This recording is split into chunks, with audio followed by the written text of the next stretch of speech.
Once celebrated as the youthful genius of Gold Rush, Parker Schnabel's story has taken a devastating turn. Known for his unmatched work ethic and instinct for finding gold in even the harshest conditions, Parker is now behind bars, not behind the wheel of his signature excavator. In one of the most shocking environmental legal cases in recent mining history, Schnabel has been sentenced to life in prison, with no possibility of parole, and all appeals exhausted. His gold empire, once an unstoppable force in the industry, has been frozen in its tracks. This is the same Parker who turned a college fund into a booming gold mining business, who by age 24 had already pulled more than $13 million worth of gold from the earth. A household name thanks to Gold Rush, he made mud entertaining and turned hard labor into ratings gold. During season 14 alone, his operation generated $24 million in revenue. Yet now, all that money, including the $16 million earned this year, is locked up. Investigations are underway into his Dominion Creek claims, and fans are left stunned, asking one simple question: how did one of television's hardest-working miners end up behind bars? Pressure was nothing new to Parker Schnabel. From his teenage years, he'd thrived under it. Season after season, he pushed his limits, and season 15 looked to be no different. With gold prices skyrocketing, he was positioned for yet another record-breaking haul. His goal? An eye-popping 10,000 ounces, worth over $26 million. But chasing that number came at a steep cost. To meet his target, Parker needed speed, scale, and zero setbacks. So he made a bold move. He spent $2.5 million to acquire two major gold claims: Gold Run and Sulphur Creek. These weren't just ordinary plots. They were historic mining grounds, with a collective yield of $1.5 billion in gold over the past 100 years. But the terrain was unpredictable, the ground already stripped in places, and legal liabilities loomed. Still, Parker saw opportunity. He transferred his largest wash plant, Big Bob, from Ken and Stewart's claim to Sulphur Creek, a grueling 25-mile move, the farthest he'd ever attempted. He gave his crew just 10 hours to pull it off. It was an audacious ask, nearly impossible, but they delivered. Bob was up and running, and within days, results poured in. The plant produced over 290 ounces in 4 days, worth $766,000. Combined with another 276 ounces from Roxanne's elbow cut, Parker's team surpassed the 6,000-ounce milestone. On paper, the gamble had paid off. But underground, problems were surfacing. As his crew dug deeper into Dominion Creek and Bridgecut, warning signs began to emerge. And when Big Red, his trusted wash plant responsible for over $53 million in gold, finally broke down after 12 seasons, the pressure intensified. Its failure removed Parker's safety net, leaving only Bob and Roxanne running. With no room for mistakes, everything had to go perfectly. Unfortunately, it didn't. And that's when everything began to unravel. What Gold Rush fans didn't see on television was the storm brewing just out of frame. While Parker Schnabel raced to expand his mining empire and hit record numbers before the cold set in, he was also walking straight into legal peril. In his aggressive push for profit, Parker began cutting corners. He entered into hasty private contracts to secure neighboring claims, deals that conveniently bypassed crucial environmental reviews. The trouble started the moment his crew broke ground at Sulphur Creek. At first, the concerns seemed minor. There were murmurs about missing permits, disturbances to a federally protected waterway, and forgotten fuel tanks rusting beneath the soil. But answers weren't easy to come by, and the first signs of trouble, a delayed inspection, unannounced government site visits, quietly began stacking up. Few noticed, but the red flags were there. As Parker's team operated around the clock, moving mountains of gravel through ecologically sensitive zones, those warnings turned into legal warnings. Subpoenas followed. Then came the real blow. Federal prosecutors filed sweeping environmental charges against Parker. These weren't minor infractions, they were serious. Allegations included unauthorized dredging, destruction of protected waterways, and improper disposal of hazardous waste, all linked to the $2.5 million Sulphur Creek deal. Once investigators started digging deeper, the situation worsened. They uncovered missing documents, fast-tracked permit approvals, and worst of all, inspection reports allegedly falsified by subcontractors, reportedly under Parker's direct instruction. What had once been a show about ounces of gold transformed into a legal thriller focused on pages of evidence. In court, prosecutors claimed Parker had deliberately pushed operations beyond legal limits to hit his ambitious 10,000-ounce goal. They painted a picture of a man so driven by results that he ignored warnings, disregarded regulations, and put the surrounding environment, and by extension, public safety, at significant risk. The numbers presented in court were damning. There were 68 confirmed violations, more than $3.1 million in unauthorized site work, toxic soil readings near machinery, and over 8,000 gallons of hydraulic fluid unaccounted for. Parker's defense team scrambled. They argued that these were innocent mistakes, that third-party contractors had mishandled responsibilities, and that any missing paperwork was due to bureaucratic delay, not intentional wrongdoing. But then came the emails. In one exchange, Parker explicitly urged his team to maintain constant production and not let interference slow us down. That line, and others like it, echoed throughout the courtroom and heavily influenced the jury's perception. Things worsened when a former crew member testified, claiming Parker had been repeatedly warned about the legal risks and chose to proceed regardless. The result was crushing. Prosecutors presented a clear pattern of reckless behavior and systematic violations. Charges ranged from environmental destruction to document falsification, and eventually, even obstruction of justice. The court declared Parker's actions as demonstrating willful disregard for federal law, which triggered the harshest sentencing parameters. But curiously, there was no public mugshot, no media circus at a courthouse. Parker simply disappeared from the public eye, prompting speculation. Some whispered of behind-the-scenes deals. Others claimed restitution talks were underway.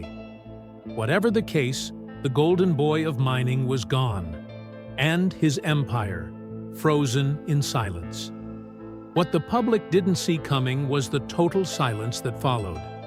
While speculation swirled, there were no official statements, no press releases, not even a cryptic social media post.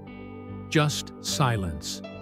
That quiet was louder than any denial or explanation could have been. Because this wasn't just anyone. It was Parker Schnabel, the breakout star of Gold Rush, and the face of one of Discovery Channel's most successful franchises. He wasn't just a miner. He was a symbol of grit, success, and perseverance. By the time he was 24, Parker had unearthed over $13 million in gold, fronted 8 spin-offs, including Parker's Trail, and by season 14 alone, raked in over $24 million.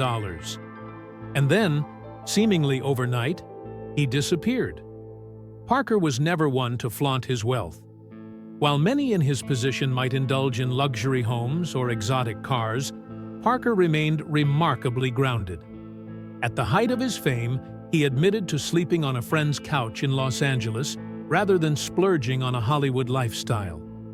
Instead of status symbols, he invested in experiences, trips with his father, bonding weekends with his team, tickets to big games, and occasional getaways to Vegas. For him, it was never just about the money. It was about memories, loyalty, and legacy. That grounded mindset came from his heritage. Parker was raised in a family built on resilience. His great-grandfather carved a life out of the Alaskan wilderness. His grandmother joined him in 1937. His father still rises before dawn each day to work. Surrounded by such unwavering examples of endurance and commitment, Parker learned early on to push through pain and persevere through adversity. One of his most cherished memories was a summer spent working side by side with his grandfather, sharing stories and meals, an experience he later said he wished he had recorded. To Parker, those personal moments far outweighed any gold bar. And yet, that same legacy is now hanging in the balance. Season 15 was hyped as his biggest achievement yet, a triumphant comeback with a lofty 10,000-ounce gold target. But instead, it became known as the season where everything fell apart. Equipment failures, regulatory setbacks, and a storm of legal trouble derailed everything. While Parker stayed determined and driven, trying to push forward harder and faster than ever, the weight of it all proved overwhelming. Dominion Creek was supposed to be his masterstroke. This time, Parker didn't lease the land. He bought it outright, putting down $15 million in a single, non-refundable payment. That bold move gave him full control, but also full exposure to risk. And the gold wasn't easy pickings. It was buried deep, over 40 feet underground. Extracting it required massive upfront investment in gear, labor, and time. Still, the numbers were enticing. Dominion was estimated to hold 80,000 ounces of gold. At $2,000 an ounce, that meant a potential yield of $160 million. But there was a ticking clock. Parker had just 6 years left on the water licenses and environmental permits needed to mine. If the permits weren't renewed, any remaining gold in the ground would become a complete financial loss. So, Parker did what he always did. He went all in. His crew began moving dirt at unprecedented scale, over 4 million yards a season, totaling a projected 25 million banked yards over the life of the claim. Once expanded, that material became closer to 30 million yards. The physical toll was immense. This was not a safety net situation. Delays meant dollars lost. Missed ounces meant irrecoverable value. Parker had no margin for error. He wasn't just betting on the land. He was betting on himself, his team, and their unrelenting work ethic. By now, the pressure had taken its toll. Rumors surfaced that Parker was in protective custody. Others speculated he was negotiating restitution in private. No one knew for sure. The only certainty was that something broke, perhaps not in his equipment, but in the man himself. For someone who built a career on perseverance, that silence was a devastating turn. Parker Schnabel didn't back down when the pressure rose.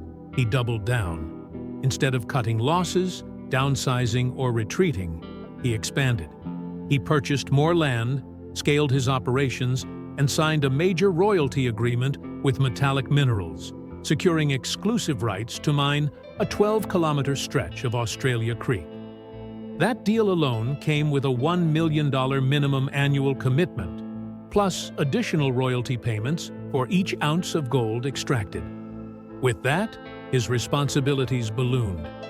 Dominion was already a massive undertaking, and now he had another full-scale mining project under Little Flake Mining's control. The stakes were higher than ever, and the margin for error had all but disappeared. With potentially $200 million in long-term gold production hanging in the balance, Parker demanded excellence from his crew. There was no tolerance for excuses or slow pace. Anyone who couldn't handle the intense pressure was quickly cut loose. The workload was relentless, and as the operation grew, so did the stress. Each equipment breakdown, each lost day due to weather, Each ounce missed from the target quota added strain to both the business and the people behind it. That's when the cracks began to show in Parker's relationships. He and Rick Ness, once close allies, barely saw each other during the season. In fact, Parker met Rick in person only twice all summer. Once for a serious on-camera discussion about a personal challenge Rick was facing. Outside of that, they operated in different spheres. The same was true for his dynamic with Tony Beets. Years ago, they clashed regularly over land, permits, and royalties.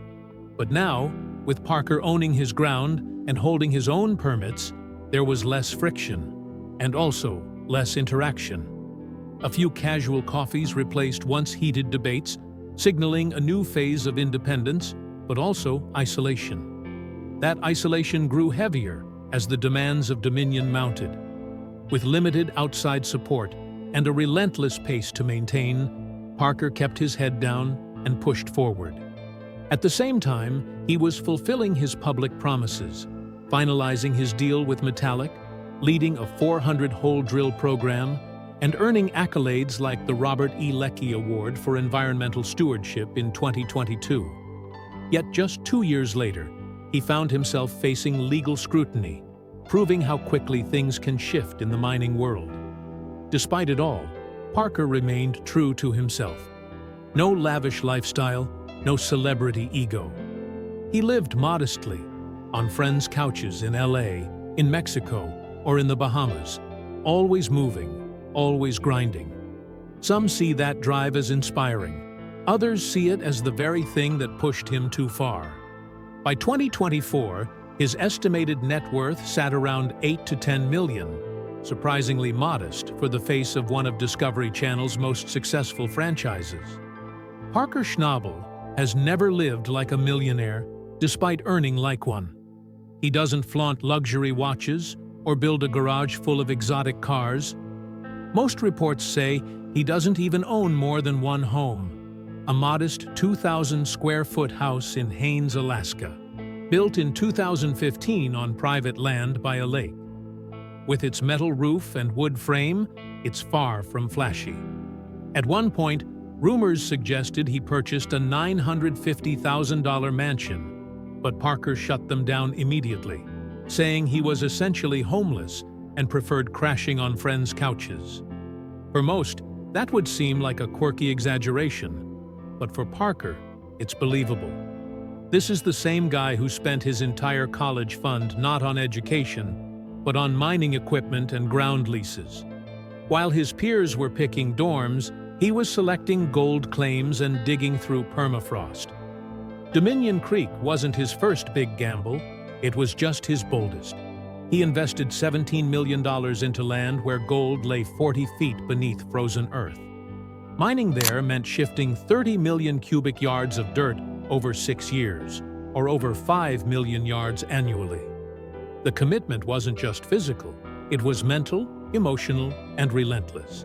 Dominion was no side project, it was a beast, and Parker, undeterred, scaled his crew, equipment, and responsibilities.